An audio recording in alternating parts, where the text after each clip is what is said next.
Amurka da Iran sun kai wa juna hare-haren makamai masu linzami.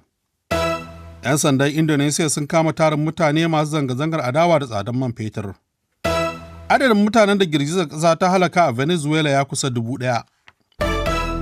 Amurka da Iran sun kai wa juna hare-hare bayan da Washington ta zargi Tehran da farwa jirgin ruwanta na kasuwanci a mashigin Hormuz ranar Juma'a, lamarin da ke haifar da kafar ungulu ga yarjejeniyar dakatar da yakin da kasashen biyu suka cimma. Ma'aikatar tsaron Amurka ta ce ta kai harin ne kan cibiyoyin adana makamai masu linzami da jirage marasa matuka na Iran a gabar ruwanta, wanda ta wurin ne aka kai wa jirgin ruwanta hari ranar Juma'a.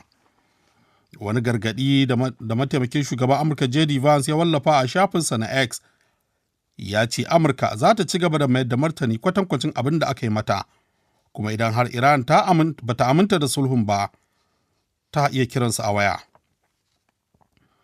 Isra'ila da Lebanon sun rattaba hannu kan wata muhimmiyar yarjejeniya a Washington da za ta tabbatar da wanzuwar zaman lafiya a dindindin a tsakaninsu domin kawo ƙarshen yaƙi tsakanin Isra'ila da ƙungiyar Hezbollah ta Lebanon mai samun goyon bayan Iran. Yarjejeniyar da wakilan ƙasashen biyu suka rattaba wa hannu za ta bayar da damar gwajin wasu hanyoyi biyu da Isra'ila za ta miƙa yankunan da ta mamaye ga sojojin Lebanon domin su ci gaba da kula da su. Sakataren harkokin wajen Amurka Marco Rubio ya bayyana wannan maslaha a matsayin tubalin farko da samar da zaman lafiya wanda ƙasashen biyu ke matuƙar buƙata. Firaministan Isra'ila Benjamin Netanyahu ya yi maraba da wannan sulhu da ya bayyana a matsayin gagarumin ci gaba wanda ba zai wa Iran daɗi ba, kasancewar sojojinta za su ci gaba da kasancewa a kudancin Lebanon da tabbatar da tsaro. Ana ta ɓangaren gwamnatin Lebanon ta yi fatan yarjejeniyar ta ranar Juma'a za ta buɗe ƙofar ficewar sojojin Isra'ila daga ƙasar.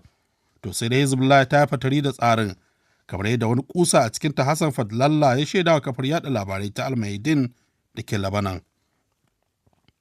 'Yan sanda a Indonesia sun kama tarin mutane a wannan Asabar sakamakon zanga-zangar da suka gudanar don nuna adawa da manufofin shugaban kasar Prabowo Subianto. Mutane kimanin 100 ne suka yi dafifi a birnin Surabaya na yankin Jaba sakamakon fusata da suke da tashin farashin man fetur, sannan suka buƙaci a dakatar da tsarin ciyar da jama'a kyauta na shugaba Prabowo sakamakon rashin ingancinsa. Babban jami'in 'yan sandan birnin Surabaya Lutfi Suliswacin ya ce tun cikin daren Juma'a mutanen suka cincirindo a harabar ginin gwamnati suna jifa a ciki kuma ba su daina ba har zuwa asubahin wannan Asabar. Wannan dalili ne ya sa suka kama su. Labaran duniyar na zuwa muku ne daga nan sashen Hausa na DW. Adadin mutanen da girgizar ƙasa ta halaka a Venezuela ya kai 920, yayin da dabbai suka batan dabo ba kai ga gano su ba, adadin a daidai lokacin da jami'an agaji ke fafutukar lalubo su. Shugaban hukumar bayar da agaji da samar da jin ƙai ta Majalisar Ɗinkin Duniya OCHA Tom Fletcher ya ce mutanen da suka ɓace ba a gansu ba har yanzu sun haura 50,000 bayan afkuwar ibtila'in na girgizar ƙasa sau biyu a jere ranar Laraba. Al'ummar Caracas babban birnin ƙasar sun yi wa shugaban riƙon ƙwarya Delcy Rodriguez ihu a ranar Juma'a lokacin da ta ziyarci yankin da bala'in ya faru, inda suka zarge ta da jan ƙafa wajen samar da ɗaukin gaggawa ga waɗanda masifar ta afkawa. OCHA ta ce ƙasashe 17 ne suka alkawarta bayar da gudunmawa ga Venezuela, inda aka fara samu da ƙasashen Spain, El Salvador, da Switzerland da Mexico da kuma Colombia da sauransu. Koriya ta Kudu ta ce garkuwar tsaro ta sararin samaniyar ta gano yadda jiragen yaƙi na sojojin Rasha da China suka ratsa sararin samaniyar ƙasar, ko da yake ba su kai ga keta alfarmarta ba. Rundunar sojin ta Koriya ta Kudu ta ce jiragen sama na yaƙin da suke wannan shawagi sun kai 10, to sai dai babu wata tangarɗa da suka iya ganowa tukuna. Rasha da China na zama aminan Koriya ta Arewa ta fuskar tsaro da diflomasiya da kuma tattalin arziki, yayin da Koriya ta Kudu ke ɗasawa matuƙa da Amurka, lamarin da ke haifar da zamantakiya tsakanin ƙasashen. A gasar cin kofin duniya da ƙasashen Amurka da Kanada da kuma Mexico ke karɓar bakunci a yanzu haka, burin Iran na samun zuwa zagayen 'yan 32 ya game da cikas bayan da alƙalin VAR ya soke ƙwallon da suka jefa Masar ana dab da kammala wasan, inda da ƙarshe suka karkare da yin canjar ci 1-1. Ita ko ƙasar Cape Verde baki har kunne bayan shiga wannan zagaye da ya zama mata abin tarihi, kasancewar wannan ne zuwanta na farko gasar cin kofin duniya da FIFA ke shiryawa, inda ta karkare da yankunan doki babu ci tsakaninta da Saudi Arabia. Uruguay ta sallama da gasar bayan shan kashi da ci 1 da nema a hannun Spain. Belgium kuwa ragargaza New Zealand ta yi da ci 5-1. Nan gaba a daren Asabar Ingila za ta kara da Panama, yayin da Ghana za ta fafata da Croatia. To ƙarshen labaran duniyar kenan, za mu je ga rahotannin da muka muku tanadi a cikin sharhunan bayan labarai. Ai saurare lafiya. DW sharhunan bayan labarai. To madalla, daga cikin sharhunan za ku ji cewa masana fasaha da kirkire-kirkire sun buƙaci hukumomin Najeriya da su tashi haikan wajen mai da hankali kan kirkire-kirkire a matsayin wani tubali na gina ƙasa cikin gaggawa.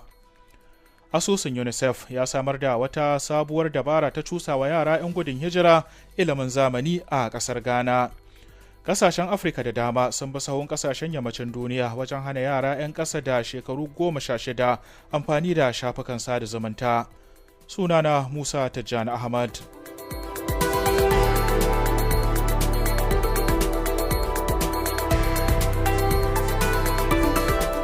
To yanzu ga sharhunan dalla-dalla. Masana fasaha da kirkire-kirkire sun buƙaci hukumomin Najeriya da su tashi haikan wajen mai da hankali kan kirkire-kirkire a matsayin wani tubali na gina ƙasa cikin gaggawa. Najeriya dai na ɗaya daga cikin ƙasashen da ke fuskantar matsalar zirarewar injiniyoyi zuwa ƙasashen ƙetare. Mansur Bala Bello na ɗauke da rahoto kan taron ƙarawa juna sani na injiniyoyi a Najeriya. Wannan taro dai ya haɗa masana ilimin injiniyoyi inda masana suka yi musayar ra'ayi don cimma manufa.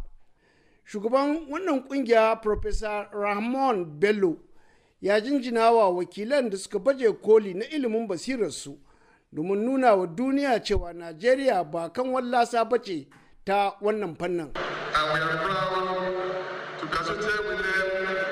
Yana cewa yana murna tare da girmamawa ga waɗanda suka samu baje wannan kolin ta fannin ilimin kimiyya da fasaha, kuma ya ce ƙungiya na tare da su don kaiwa gaci. Dr. Fred Unongo, ɗaya daga cikin shugabannin wani kamfani ne da ke sarrafa karafe a Najeriya, ga abin da yake cewa. Innovate, solve problem. Yana cewa ilimin fasaha na samar da amsa ga duk wani nau'i na matsalar rayuwa da ta jibanci ilimin kimiyya ta hanyar kirkire-kirkire don cimma ilimi na zamani. Injiniya Darakta Tajuddin Sani Shawai ma'aikaci ne a gwamnatin tarayyar Najeriya.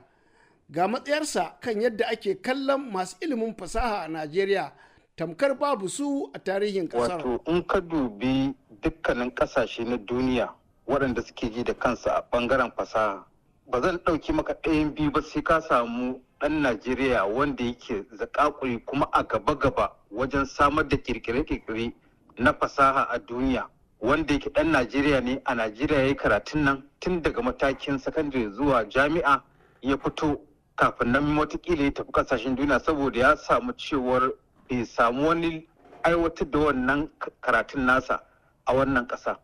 Wato inda ake samun matsalar shine idan aka yi wannan kirkire ko da su kasashen da suka ci gaba, to ana ba da funding, wato ana ba da kuɗaɗe wanda za a aiwatar da wannan aikin, a gwada shi, a tabbatar yayi kafin nan a sake shi zuwa kasuwoyin duniya. To mu inda muke samun matsalar kenan. Taron dai ya yi amanna cewa sarrafa kaya ka iya samar da kuɗi, amma ilimi shi ke haifar da dukiya wacce ba ta misaltuwa. Profesa Muhammad bin Abdallah ya danganta koma baya da ake samu ta wannan fuska. Sai mun koma can ƙasa mun yi wa abin, wato an juya sama da ƙasa, an fito da manufofi da buƙatu na al'umma su kasance su ne suke jagoranci a harkar ilimin, ba tsari na mallakar takarda ba. Mansur Bala Bello, DW Hausa. To madalla, tallafin gwamnatin tarayya na Renew Hope mai manufar taimakawa mata ya bar baya da ƙura a jihar Bauchi sakamakon zarge-zargen cushe da kuma raba tallafin ba bisa ka'ida ba. Wakilinmu a Bauchi Aliyu Muhammad Waziri ya duba mana wannan batu cikin rahoton da ya haɗa mana.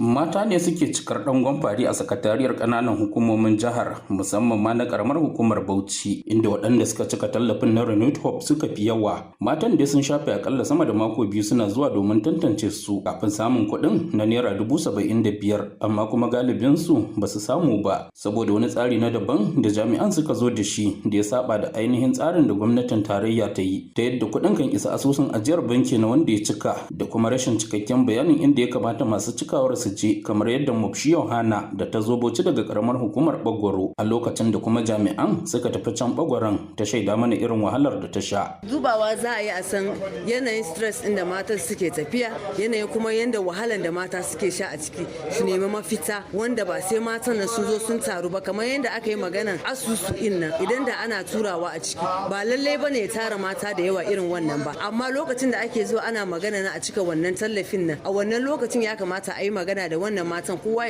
ya make sure cewa yana da wannan asusu. A baya dai shirin wanda ya faro tun a lokacin gwamnatin da ta shuɗe, kai tsaye ake tura kuɗin ga waɗanda suka cika ba tare da wani ya je domin tantance shi ba. Ta rijistar farko ake haɗawa da ɗaukar dukkan bayanai. A yanzu dai lamarin da ya ƙara haifar da cikar mata shine matsin tattalin arziki, kamar yadda wata uwa Hajiya Hauwa Adamu da ta ce har da 'ya'yanta sun cika amma har yanzu shiru. Amma na yara na kowa don karatun shi, kowa ya ce idan ya samu shi maganan karatu zai da shi.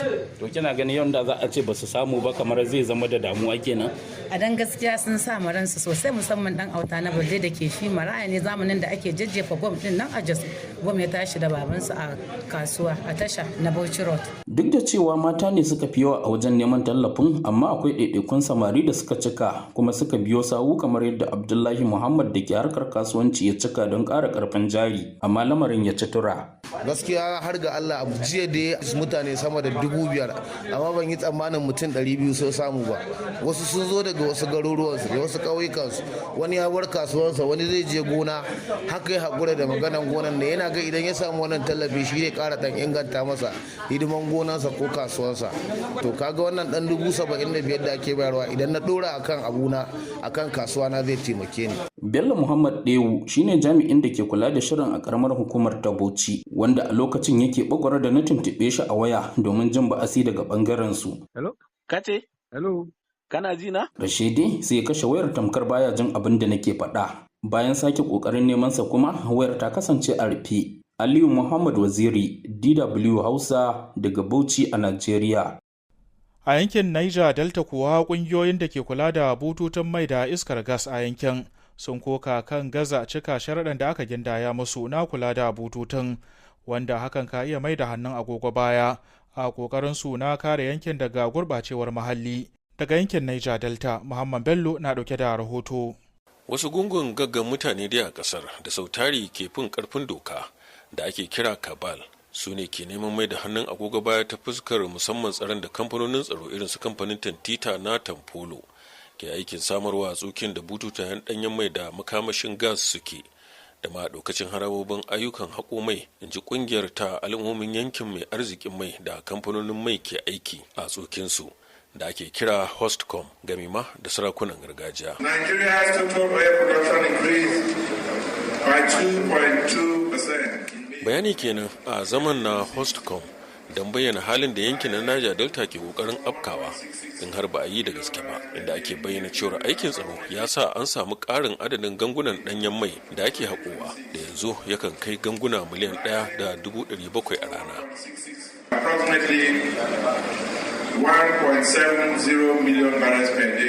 Masu ruwa da tsakin da a yankin na Niger Delta sun nuna cewar ba'adabin hanyoyi da dama na haifar da nakasu a batun aikin na tsaro a yankin da bai sa sun ci nasara ba don ci gaba da satar danyen mai, kamar yadda kungiyar ta Hostcom da sarakuna suka zarga. Yanzu gungun gaggan mutanen sun dau matakin yin ruwa da tsaki wajen hana zuwan kuɗaɗe ga kamfanonin na tsaro, musamman ma kamfanin Tantita, da hakan ya sa ma'aikatan Tantita ɗin fara barazanar yin watsi da aikin na tsaro sakamakon rashin kuɗi da ta kai ba a basu albashin kimanin watanni 4 ba. We quite appreciate that Tantita is doing well. Sarkin masarautar JC mai martaba Monday Obuko Whiskey kenan da ya jagoranci zaman masu ruwa da tsakin yankin na Niger Delta inda yake bayyana wannan fargabar da ka iya mai da hannun agogo baya a yankin ta fannin tsaro. Kuma yana cewa ne mun gamsu da aikin kamfanin tsaro na Tantita, tsaftar muhallinmu ta fara dawowa, a yanzu kana iya ganin ruwa mai tsafta a kogunanmu. In the Delta now, you are going to see clean water. Al'ummomin da na Niger Delta sun nunar da cewar tun bayan fara aikin tsaron harabobin ayyukan na mai da kamfanoni masu zaman kansu irin su Tantita mallakin tsohon jagoran 'yan bindiga a yankin aka fara samun sauƙin ayyukan barayin ɗanyen mai da kuma ta'adar ƙona ɗanyen mai ana tace shi ta bayan fage da kuma hakan kan barnata muhalli da ke haifar musu da matsaloli daban-daban. Kamfanin na Tantita dai ba tun yanzu yake fuskantar adawa ba, tun ma ba wasu da daman ƙungiyoyin tsaffin 'yan bindiga a yankin cewar su ma lalle sai an ba su wani kaso na aikin tsaron bututa na mai a yankin. Wasu alƙalman rahoton bara sun nunar cewar an rasa dala biliyan 300 sakamakon ayyukan barayin na mai. Muhammad Bello, DW Hausa, Niger Delta. Asusun kula da ƙananan yara na Majalisar Ɗinkin Duniya UNICEF ya samar da wata sabuwar dabara ta tallafawa yara 'yan gudun hijira a ƙasar Ghana don su samu damar ci gaba da karatun zamani ta hanyar da za su iya samun karatun cikin sauƙi, musamman ga 'ya'yan marasa galihu da ke shiga cikin yanayi. Raijana Munir Yahaya na ɗauke da rahoto. Yayin da ake samun karuwar shigowar 'yan gudun hijira da ke shiga yankin arewacin Ghana, makarantu na fuskantar matsi kan rashin isassun kayan aiki da ɗakunan karatu. Asusun kula da ƙananan yara na Majalisar Ɗinkin Duniya UNICEF ya ba da tallafin kayayyakin koyo a makarantun boko mai suna School in a Box don ci gaba da karatun yara 'yan gudun hijira. Wani malami a garin Tarikum da ke arewacin Ghana na ci gaba da koyarwa duk da matsalolin rashin isassun kayan aiki sakamakon tallafin akwatin School in a Kit. Shi dai wannan akwati yana ɗauke ne da kayayyakin karatu wanda ke zama babban taimako musamman ga yara daga yankunan da tashin hankali ya koro, kamar Zure Samadu da ya ce sun bar ƙasarsu ne bayan da masu ikirarin jihadi suka ƙona ƙauyensu. When we were around, we couldn't bring anything. Ya ce lokacin da muka baro ƙauyenmu ba mu taho da komai ba, babu takardun karatu da fensil da rigar makaranta wato uniform, amma da muka zo nan sun taimaka mana da abubuwa da dama kuma ya taimaka wa karatuna. An tsara akwatin makaranta na UNICEF ne domin taimakawa a irin wannan yanayi wanda zai baiwa yara damar ci gaba da karatu ko da a tsakiyar tashe-tashen hankula ne. Malamai dai sun ce tasirin akwatin abu ne da ake iya cewa tamkar sara kan gaba, kamar yadda Shadrach Akundi, malami a garin Tarikom, ya shaida. The school in the box came in handy. Ya ce akwatin ya zo da abubuwan da ɗalibai ke bukata a duk lokacin da nake koyar da darasin lissafi da sauran darussa. Da na bude akwatin zan ɗauki duk abin da nake bukata ne kawai in bai wa ɗaliban. Hakan yana sauƙaƙa aikin koyo da koyarwa. So I'll just give it to them. It makes learning so simple. 'Yan gudun hijira kusan 17,000 daga Burkina Faso ne suka yi rajista a ƙasar Ghana, inda sama da 2,000 ke zaune a sansanin 'yan gudun hijira na garin Tarikum. Sai dai duk da ƙalubale da suke fuskanta da yawa daga cikinsu sun ce suna jin daɗin tarba da taimakon da suka samu a Ghana. Ga Adama Bagaya, guda daga cikin 'yan gudun hijiran. The Ghanaians have done well for us. Ya ce 'yan ƙasar Ghana sun yi mana ƙoƙari, sun ba mu taimako da dama da suka hada da abinci da sutura da wuraren kwana. Rayuwarmu ta shiga hali na tagayyara a Burkina Faso saboda masu ikirarin jihadi, amma mutanen garin nan sun yi maraba da mu tun ma kafin gwamnati ta shigo ciki. Welcomed us into their homes even before the government intervened. Da ƙaruwar 'yan gudun hijira dai, makarantu na ƙara cika da ɗalibai a Ghana a yanzu. Ga ɗalibi kamar Samadu, samun damar karatu kaɗai wani muhimmin abu ne a gare shi. Duk da matsin lamba kan albarkatu, taimako daga al'umma da ƙoƙarin gwamnati tare da tallafi daga abokan haɗin gwiwa kamar asusun UNICEF, dubban yara za su iya cimma burinsu na rayuwa. Rahoton da Raijana Munir Yahaya ta haɗa mana kenan.